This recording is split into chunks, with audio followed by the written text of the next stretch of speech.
समझने की कोशिश करेंगे कैसे आ जाएगा। आपको कोई पत्थर ला कर दे दे कि ऐसा पत्थर है, फिर आपको कह दे कि ये आकाश से गिर गया, आप मान लोगे?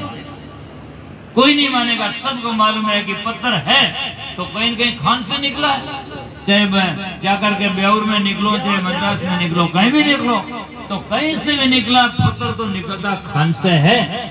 पत्थर की बात को तो नहीं मानता, और आदमी री के वो तो ऊपर माल आएगा, आदमी ऊपर से जा करके। ये तुम्हें समझ में नहीं आता कहाँ से आता है, उसकी आने की जगह भी तो होगी, कहाँ से आया वो, कौन सी जगह किस प्रकार से आया होगा है?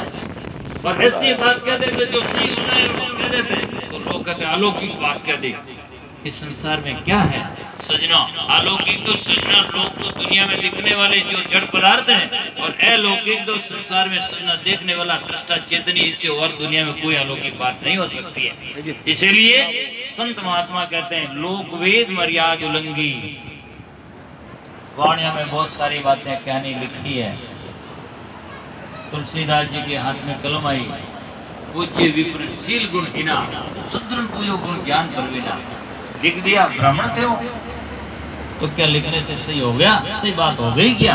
एक आदमी जाकर के सजनो, किसी ने हाथ में कलम आई, जिस वेदों में सजना जिनकी ऋचाएं नारियां जाकर के उन वेदों की नारियां ऋचाएं का जाकर के सर्जन कर सकती है, बना सकती है, और उस बात को लोगों ने लिखा कि नारी वेद नहीं पढ़ सकती है, वेद बना सकती है लेकिन पढ़ नहीं सकती है।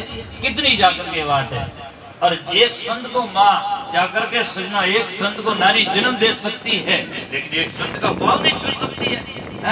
ये क्या तरीका है जाकर के? इस प्रकार की लोगों ने बातें बना रखी है। ये सब बातें सत्य की कसौटी पर कदापि सत्य नहीं हो सकती है। ठीक है, मर्यादा वास्तव में है कि हमें जाकर के व्यवहार को समझना चाहिए, पर इस प्रकार की निंदनीय या जाकर के अलग तरह की दृष्टि से उसको देखा जाए और उसकी जाकर के व्याख्या किया जाए, वास्तव में नहीं हो सकता है। इसलिए संत महात्मा कहते हैं कि आप सब जाकर के निर्णय की बात समझना चाहिए।